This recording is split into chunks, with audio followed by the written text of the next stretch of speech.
14,000 subscribers. Like, that happened quick. That really did. It happened a lot faster than I thought it did or would. I just want to thank you guys so much for subscribing and enjoying my stupid videos that I upload every day. And thank you so much for sharing them with your friends. Like, I'm scared to share my videos sometimes with the people around me. I don't, you know, you get so self-conscious about the stuff that you make. Like, it's wild to think that people out there like watch your stuff, like it enough, and then share it with their friends, and then they end up being subscribers. That to me is mind blowing. Like, I don't know how, I don't know how that happens, but somehow it does. Somehow it does with the stuff that I'm making, and I'm super grateful, and I thank you guys so much. 14,000 doesn't sound like a lot.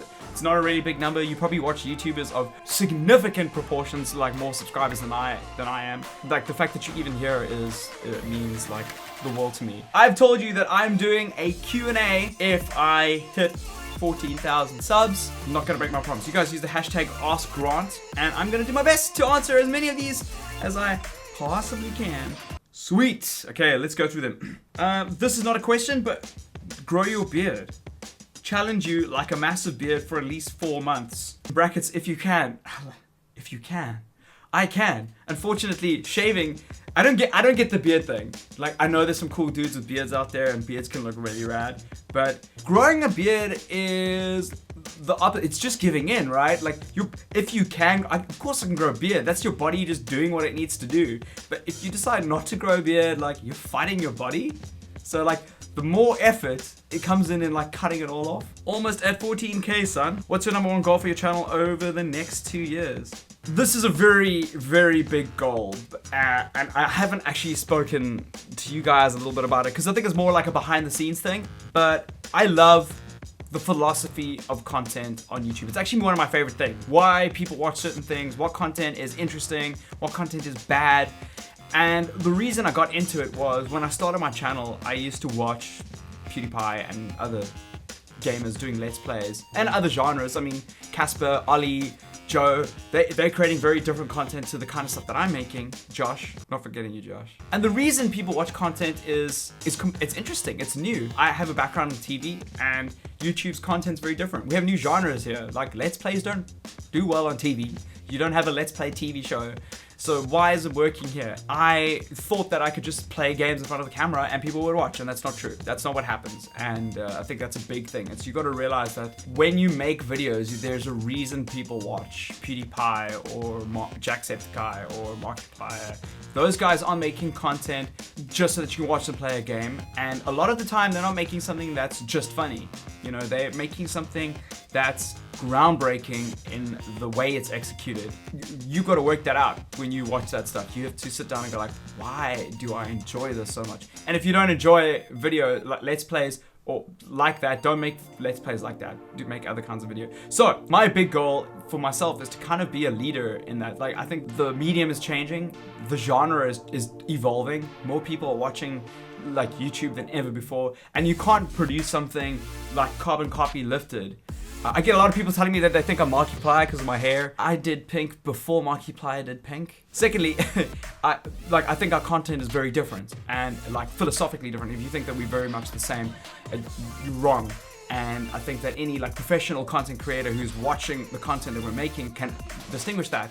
And I also want to evolve what I'm doing here to make it better. I want you guys to look back in a month's time and be like, look at the videos on my channel now and be like, wow, they're rubbish compared to what he's making now. Will you ever do a meet and greet in Cape Town? I would love to. I just don't think enough people would pitch. Simple as that. Do you speak Afrikaans?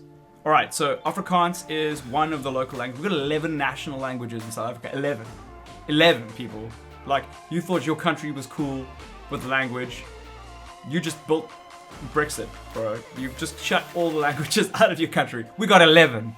We're about inclusion here. No, I don't. I kind of biggie Afrikaans praat. I can a little bit. Not great. Speak Afrikaans for one whole video. Hashtag AskGrant. Judging by the last question, no. Not gonna happen, friend. As much as I'd love to be able to be more, I wish I could speak a lot of other languages as well. I wish I could speak Xhosa, wish I could speak Zulu. Like, yeah, I'm the worst at languages and I need to improve. Grant, how often do you dye your hair? I dye my hair about once a month. I dyed my hair just before the awards ceremony. It's so it's relatively fresh. But I usually have about a centimeter regrowth like every month, and I kind of have to freshen it up. It's not great for your scalp, so it's a lot of extra strain and stress on your hair. But I think it looks cool. I really like the color. Pink's my favorite color. Like even my phone is like rose gold. Grant, what other hobbies do you do besides gaming, or what do you do with your free time when you're not gaming? That's a very good question. I love gaming. Why? I mean, it's why I got into this, right? Like, I love playing video games. But when video games are your job, it's hard to play games for fun anymore. And I'm sure you can speak to a lot of... I might do a vlog about it, actually, if you guys are interested. But if you speak to a lot of big YouTubers, gaming is a job, right? I play a lot of games, but the games I do, I'm recording, the cameras are rolling, the lights are on. It's not necessarily the most relaxing experience. But then again, I do play, like, you jam some FIFA with your friends, play some Call of Duty mindlessly for some, a couple of hours because you just want to, like, refresh. So I do play games for fun. Besides gaming, I like to read. I got a Kindle.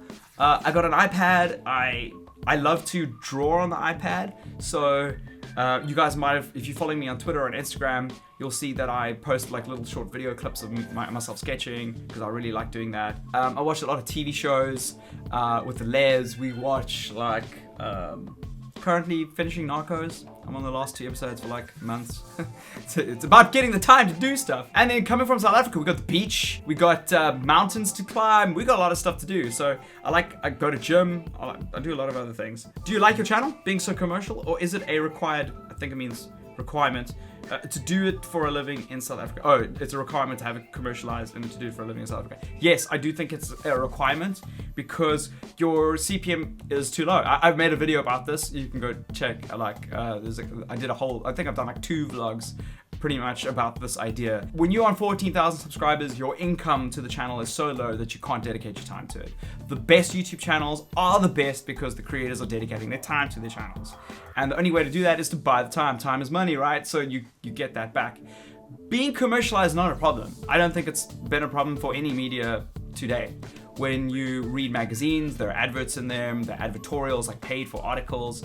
There are, when you go to television, there are a lot of television shows, even the ones that I've been on that are paid for. The content is a private company comes in and buys like content. And often those brands are interesting because you want to hear about them. Like they're cell phone people, like they make phones, or they are game people. And on my channel specifically, like when I make content around brands, like I definitely throw forward. You guys need to know that I'm doing something with brands. But also, like, I think you guys understand that because I need it, you support it, and you support those brands. And that means a huge amount to me because it means that you believe in the stuff that I'm making and that by freeing up my time, I can do this professionally. So I really appreciate that. It really means a lot to me. And have headline sponsors with brands that I want to partner with. And it's more like a brand ambassadorship role. So if you look in the cover photo of my channel right now, or the bugs in the video, I think the bugs are going to be over here. You will see brands that are I think the bugs are going to be over here. You'll see brands that I've partnered with because I dig them. And it's been a long time chasing up with those brands, but I want to work with companies that make the best products that you guys trust. We're gamers, right? We know whether we like something or not. We know what is the best or not. If I was doing work with a rubbish company, it'd be super hard. There's good reason why I have the brands that I work with. And a lot of them are really strong in their gaming departments or what they're doing with gaming. Loot.co.za, next day delivery on games, extremely competitive prices on games. I've gone into the office to ask tough questions with them about how gamers are going to respond to them as a brand, and they're really excited because they've got cool things that they're implementing and suggestions that I've made. Like, gamers don't want to wait for a game to pitch up if they've ordered it. That's why they do like priority next day delivery on games, because if you buy a game online, you want to play it as soon as you can. Gigabyte, best in the game when it comes to NVIDIA graphics cards. PlayStation, my favorite console. It's the one that I'm playing on the most at home, so chasing up on them was a big deal. And SteelSeries, I was using SteelSeries kit before I even approached them, so thank you for the epic drop. So yeah, and it means a lot to me. It means that I can dedicate my time to this. It means I can cut out TV and radio to a large extent, or writing, which takes away time from making the best stuff for you. It's really exciting. We can talk about this for hours. Maybe we can do it in another video. What is your favorite anime? It's a tough question. I think at the moment it's Attack on Titan. Who is your favorite YouTuber? This is such a hard question. It depends on the genre. I have a lot of favorite YouTubers. Obviously, I love what the Buttercream Gang are doing, which is, for those of you who aren't familiar, it's Casper, it's Joe, it's Josh, it's Ollie, it's Mikey, it's Connor, it's Jack. They are leading the way. Like it's hard to seriously to get this down with you guys and explain it properly, but they're leading the way with that kind of content, with vlogs and intermedia, and they are an extreme inspiration to me. And I highly recommend subscribing to their stuff and seeing what they're doing. They're always talking about upping the quality, upping the ante, improving the content. I've never seen someone work as hard as Ollie in my life. like go check out his gaming channel, go check out his main channel. These people are perfectionists that are grinding what they're doing and making the best of it. There's a lot of rubbish hate online for a lot of other YouTubers. So whenever I say something about a YouTuber, there'll always be some antagonism, but they don't know those people. They haven't seen behind the curtain what they're producing, how they're producing it, them being upstanding people. And that really means a lot to me because this is a very transparent medium. And working and seeing creators with such integrity, it's a big inspiration. I really love what PewDiePie is doing in gaming. He's prolific, he's one of the best, and obviously I love the Sideman. I love what Vic, Ali, JJ is doing, KSI is doing some cool stuff. There's a lot in there that I see as learning. What advice can you give to people who just started YouTube? I have a lot of you guys that are watching these videos who are starting your own channels, especially in South Africa. I've told a lot of YouTubers in person out there who've asked me this question, and it's one bit of advice that's really changed the way that I've approached my channel, and I hope it can help you guys. But when I was on like 1,000 subscribers, I was complaining to Casper, how do you get like 5 million? At the time it was like 5 million subscribers or 4 million subscribers. He just told me, don't worry about views. Don't worry about views or subs. And it was really strange answer to me, because like that's what I'm worried about. That's what you want when you're a YouTuber, right? You want to create like mass volume, a lot of people appreciating your stuff. It's validation. When more people like what you're making, it's a form of validation. And also it's the sign of a successful channel. Well, at least traditionally, you go like, wow, that person's doing well on YouTube because they got X amount of subscribers or X amount of followers. But it transformed how I made my content, because I was more interested in less about views and in the quality of what I was making. And it drilled home a very important message. If you have 100 subscribers or 20 subscribers, or even 1 million subscribers, and you don't like to do the work, if you don't like to edit, if you don't like to shoot, if you don't like the kind of stuff you're making, if you don't like games, if you're not passionate about what you're doing, it will suck whether you have 20 subscribers or 100 subscribers or 1 million subscribers. It doesn't really matter. Could you give us a rundown of your daily routine as a gaming YouTuber? Yeah, I don't have a routine. It's really bad, but a lot of it is not playing games. I think that often people ask this question because there's a question behind this question, and that question is, are you playing games? All the time. A lot of the time you're either editing, or you're dealing with clients, or you are replying to emails, or you are you're downloading games and making sure they're updated. You're trying to do collabs and trying to get everybody on the same schedule, and there's a lot of work that goes into it, and a lot of it's long hours. It's not a 9-to-5 job. It's wake up super early in the morning, maybe you go to gym, maybe you shoot in the afternoon, and then you edit late into the night, and you pray that your South African internet is going to upload something or push it out on time. What are your PC specs?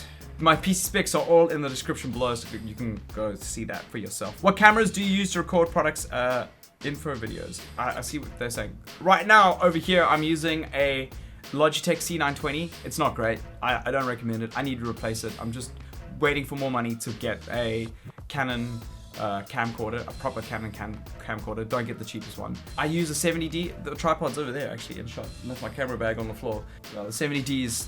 I'll go fetch it. Alright, here are the two cameras that I use. First up, this is the 70D. This is just a kit lens, and it's mainly because I can't afford to get a nicer lens like Casey does. But this is the camera that Casey uses. Why a lot of vloggers use this guy is that it's got a flip screen here, and it tilts to face you. So if there's no card in the camera. But anyway, you can see the screen like that when you do that kind of thing. That's what I use for product shots and all that kind of stuff. And then I use the G5X.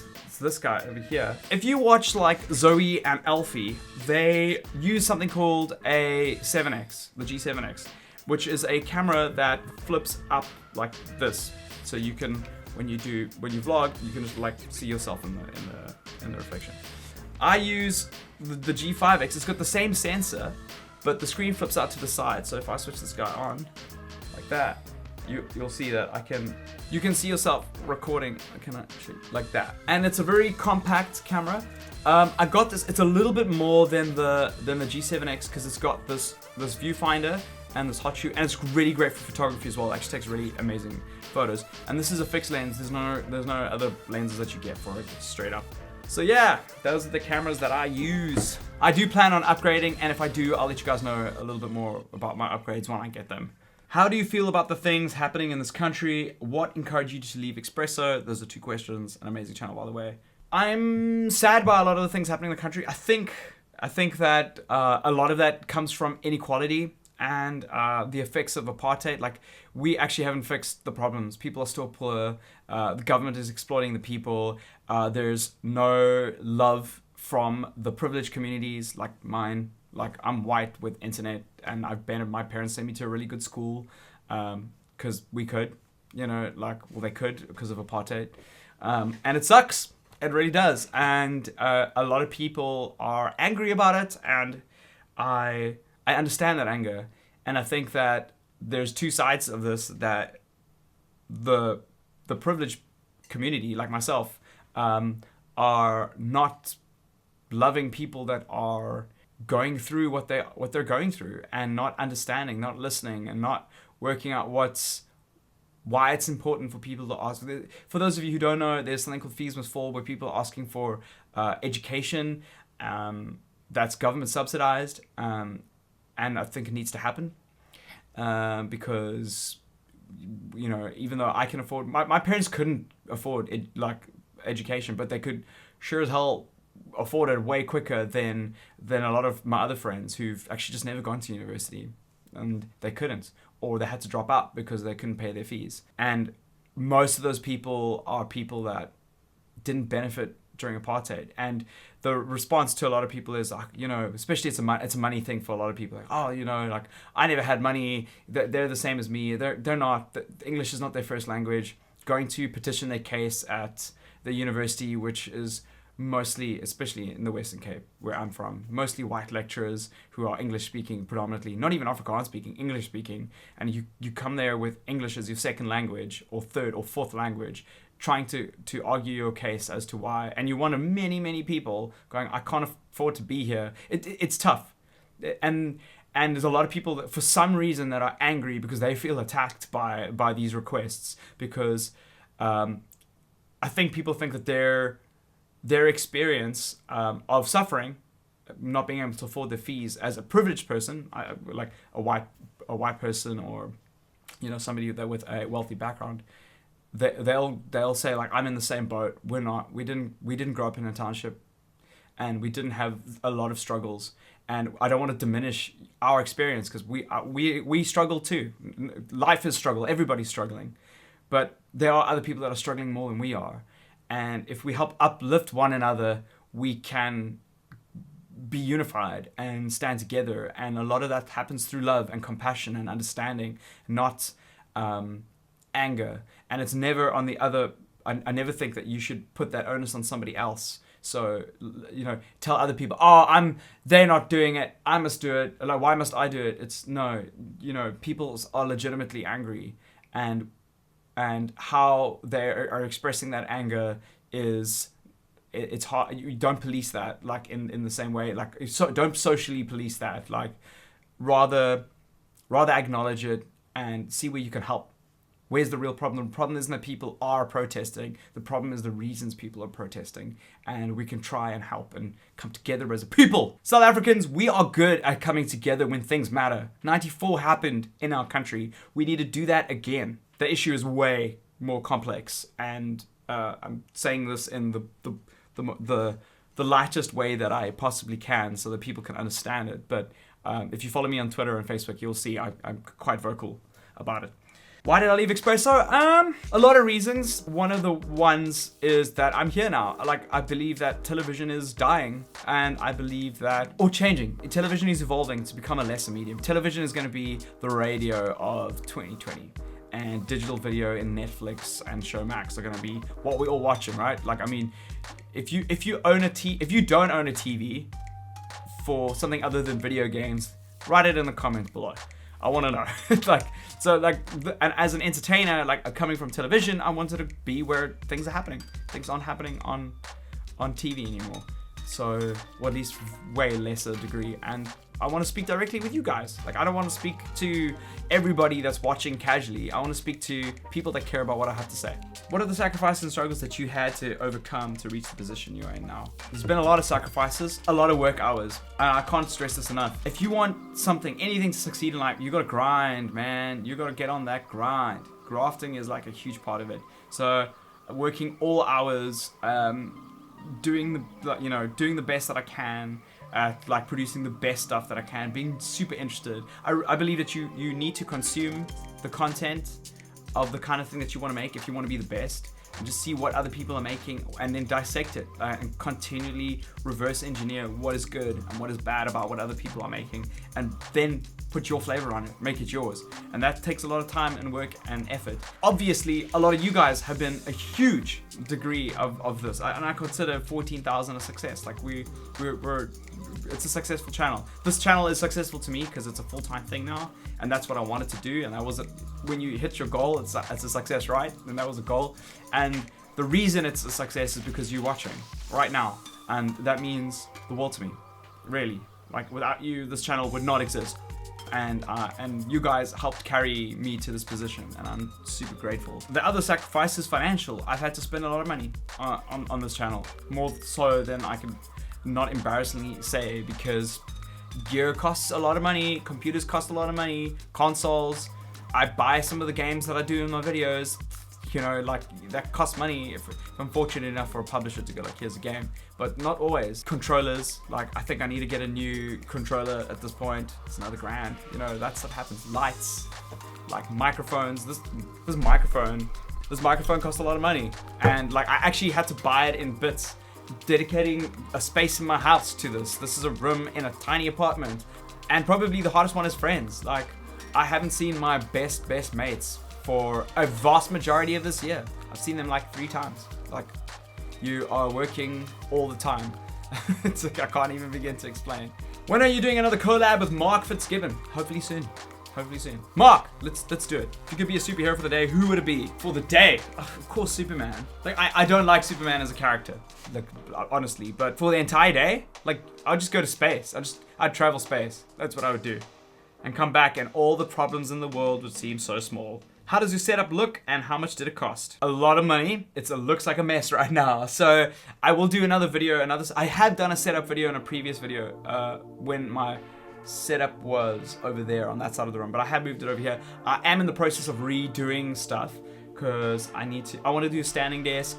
I think it's gonna be better if I'm like standing in front of the camera and do some cool things. When I've built that, I think I'll do like an update video for you guys. But yeah, it costs a lot of money. This hobby is not a cheap hobby to do. What capturing and editing software do you use, and how long did it take you to build your brand and get recognized? I use every piece of capture software, pretty much. I use Shadowplay. If you have a gigabyte NVIDIA graphics card, especially a modern one, it comes with something called Shadowplay, which it actually captures the gameplay without affecting the graphics card or performance from the graphics card, which is great. I use XSplit. I use OBS. I'm using OBS right now for face capture. I use game capture for the Elgato because I've got an Elgato, and I also use the Hotpog, so as well, to capture footage. They're both sitting piled next. The Elgato, if I'm capturing team chat from the PlayStation controller. Like, the problem with this is that there's so many solutions, and that nobody's really like got the ideal solution just yet for game capture. That there's always like some form of problem. Like, if it's being recorded at a variable frame rate, the software that I'm using Premiere Pro. Adobe doesn't like variable frame rates, and Sony Vegas does. So a lot of you guys use Sony Vegas, and it works like a bomb. I know Ali uses Sony Vegas and Vic, as far as I know. And it works like the bomb with variable frame rates, but when you are working in Adobe, and I use Adobe because I like to have like cool motion graphics in my videos, that like it struggles, so I have to work out solutions. So yeah, there's a lot. But again, I think I'm considering doing a series on how I make my videos, and I'm doing that because a lot of you have been asking all the time. I just get requests all the time like this. So yeah, I'll do that. Just let me know in the comments below if that's what you want to see. How long did it take you to build your brand and get recognized? I'm very fortunate. If you've watched my Draw My Life video, I worked in TV for a very long period of time, and that kind of did it for me, really. I worked in television, I wrote for GQ magazine, I went to a company called Zoopy and started a show for 2 years on Zoopy in like 2009, 2010. I'm revealing my age here. Where I just did online game videos. I did 4 videos a week, just gaming related stuff. And that was a long time ago, off of YouTube. So moving on to YouTube, I've got some online experience. And the brand building that I needed to do, I suppose, because people see you as a brand. You guys don't necessarily see me as a brand because we have a different relationship, but brands see me as a brand, you know? Like if you got a Monster energy drink, they go like, we want to work with that brand. That brand is you. It's bullshit, but it makes sense in the context of talking to businesses.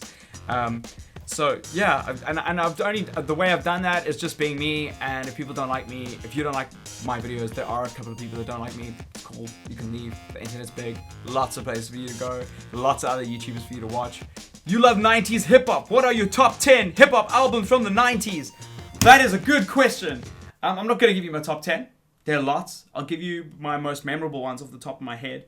The Roots, Things Fall Apart, phenomenal album. One of the best hip-hop albums ever made. Every time I say that, I always think of Mos Def's Black on Both Sides. Probably the best hip-hop album ever made. Like, that album is insane. If you got Google Play or Apple Music now, like, download both of those albums. They're, like, incredible. Like, so they are, like, probably my most influential albums. Outkast was pretty cool. Tribe Called Quest.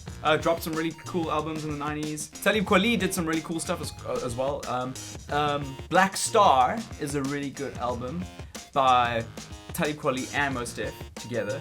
Really cool album. But yeah, man, I really miss 90s hip-hop. Hip-hop's gone a really weird place. I don't like mumble rap too much. Mumble rap is like Lil Wayne type stuff.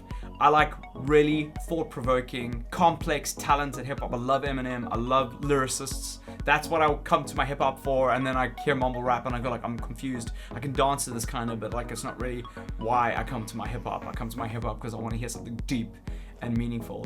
On that note, Tribe Called Quest's new album is really good.